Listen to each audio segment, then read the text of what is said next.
They are war crimes. Israel commits those war crimes on a daily basis, and the world stays silent. They say Israel has the right to defend itself. It's like saying Jimmy Savile, the prolific child raper, has a right to defend himself when the child scratched him while he was raping it. If you treated a dog in this country the way that the Palestinian child is treated in Palestine, wallahi, Allah is my witness, you would be arrested for treating a dog in that manner. Today they're treating human beings worse than an animal. And we speak out against the oppression, and we will not tolerate people, and we are not going to be on the back foot, and we're not going to be defensive. We're going to say what you're doing is genocide, it's mass murder, it's the killing and the quashing of innocent people, and it has to stop. Now we are being told that this current conflict started when Israel was attacked by a terrorist group, as they claim, and they flew over with paragliders and machine guns, and they killed some Israelis. And therefore, Israel has the right to defend itself, and it is now retaliating.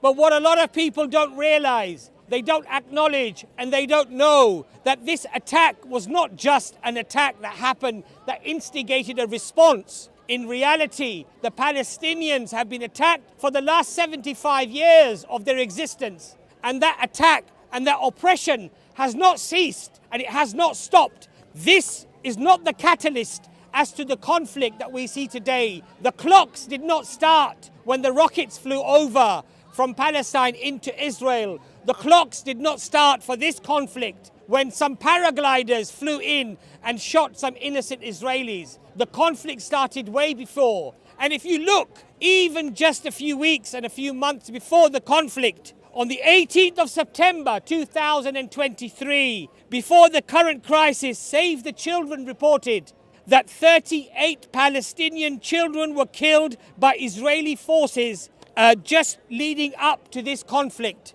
making that the worst year on record.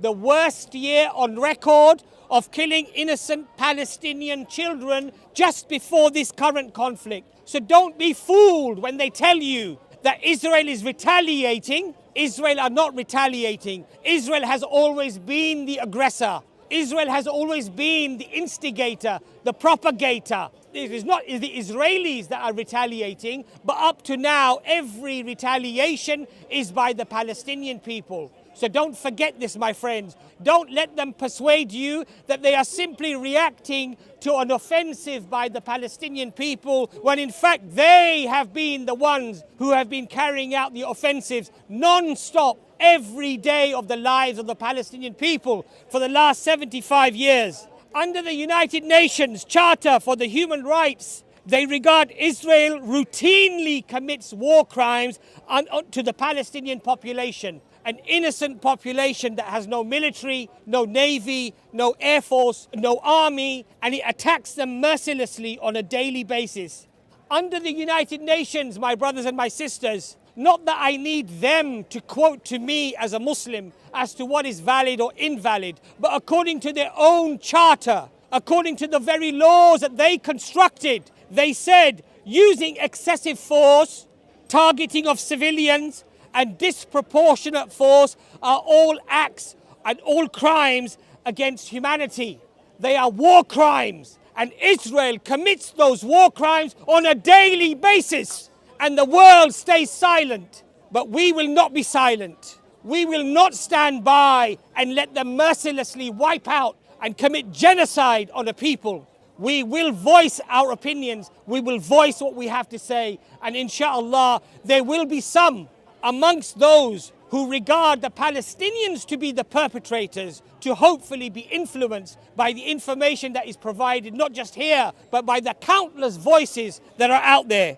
If you don't wish to believe me, because the man is a Muslim, the man is a sympathizer for Islam, he's going to be perhaps presenting facts according to their narrative, then look at their own narrative, my friends. Look at their own narrative. If you study the organization for the Israeli soldiers who are breaking the silence, Breaking the Silence is an organization that catalogues and interviews Israeli soldiers who have gained a conscience and who are speaking out against the atrocities that they are committing on a daily basis. Hear what they have to say. If you don't believe me as a Muslim, believe the Israeli soldiers who are telling us that we deliberately and continuously, on a daily basis, humiliate the Palestinian people. We attack civilians. This is their words, not my words. We stop the teachers going from schools. We stop the children going to schools. We attack them, we shoot them, we humiliate them, we raid them in the middle of the night, waking the children up at gunpoint to make them fear us, to dominate us. These are not my words. These are the words of Israeli soldiers who have gained a conscience. You don't want to believe me, then at least believe them. At least allow that information to wake you. If you are asleep that the Muslims are complaining, that the Muslims are crying, that the Palestinians are crying, and you wish to just remain in your slumber, then at least allow these facts to wake you from your slumber. There is no excuse today for people who say that I'm ignorant and I don't know what's happening. There are resources available today that were not available to our fathers or our grandfathers or the generations that came before. Today, the internet is completely flooded with information, and even the lies and the propaganda are easily combated if you are interested to find out the truth. But if you're happy to have your predispositions fed because you hate the Arabs, because these are backward medieval people with a medieval religion full of hate, and you just wish to reinforce those predispositions, then yes, you will find the sewage on the internet to feed you, to give you the gluttony, to fill your souls and your hearts with that evil lies, with those deceptions. But if you have a conscience and you wish to at least side with the victim and ensure that you do not side with the perpetrator, the one who has created this mess in the first place, then open your eyes and educate yourselves. There's a lot of information out there. And again, if you don't want to believe a Muslim man who stands here crying about the Palestinians, then listen to Noam Chomsky, the professor who is Jewish himself. Listen to Norman Finkelstein, Ilan Pappé, who are political scientists. Their parents are survivors of the Holocaust. They have no dog in the race. They do not attribute any support necessarily to any group or any people, but they speak with the evidence and the facts. And what do they say? What do they argue? The same things that I have mentioned to you today, that Israel commits on a daily basis war crimes on a predominantly civilian population, women and children. If you treated a dog in this country the way that the Palestinian child is treated in Palestine, wallahi, Allah is my witness, you would be arrested. You would be arrested for treating a dog in that manner. Today they're treating human beings worse than an animal, and the world stays silent. The world says, we stand for Israel. How disgusting. What are you standing for? You're standing for a country, a nation, a political movement of Zionism that is aggressively and actively destroying and crushing the dreams of children and women to live in their land in peace. Now people say, let's not talk about figures. Let's not talk about how many here and how many there. Let's just say that both of them are killing each other. Let's just say both of them are fighting one another. Let's not look at the figures. I wonder why they say this. I wonder why they don't want you to look into the figures. Could it be that the imbalance that I'm about to tell you is so grotesque that they don't want you to know about it? So let's have a look at what they did in the last conflict, Protective Edge. Homes destroyed. How many homes did these sophisticated rockets that were being fired into Israel, how many homes were destroyed? How many? One. How many homes did Israel destroy in the Palestinian territories? How many? 24 hours the bulldozers were going. The missiles were flying. How many? One home in Israel, 18,000 homes in the Palestinian territories. So when you don't want to talk about the figures, when you don't want to talk about the numbers, I know why you don't want to talk about those numbers. Because those numbers are damning they condemn you, they quash you, they crush you, they destroy any remnants of support for Israel. So you don't want to talk about those numbers. The Israelis destroyed 285 kindergartens, nurseries for babies, for children, and one was destroyed in Israel. They destroyed 73 medical facilities in Palestine. 73 in Palestine. How many medical facilities were destroyed in Israel? 0. Duck, zip, 0. Now, yes, these figures are uncomfortable for people. They don't want to talk about the numbers because the numbers condemn them to their hypocrisy. The numbers condemn them to their utter contempt for justice and fairness. So what do? They say, let's not talk about the numbers, please. Let's just say it's a conflict. It's a war. They're just as bad as each other. My friends, these figures speak for themselves. They're not just as bad as each other. The figures speak for themselves. When you put Mike Tyson in a ring with a 3-year-old, it is not a battle or a bout, my friends. It is a massacre. They say Israel has the right to defend itself. Israel has the right to defend itself. It's like saying Jimmy Savile, the prolific child raper, has a right to defend himself when the child scratched him while he was raping it. Would you ever utter such a thing? Would you ever agree to such a concept? As vile and as disgusting as that is, this is your support for Israel. Shame on you. Your soul is dead. You have no hearts. Your hearts are stone. Do you not see the evidence that unfolds in front of you? You wish to remain blind and deaf and dumb to the misery of people? Or is it because, they're Arabs, they're medieval, these people are backward. You know, they teach their children to hate the Jews, so wipe them off, kill them, destroy them. There are very important lessons in history, my friends, that we need to contemplate.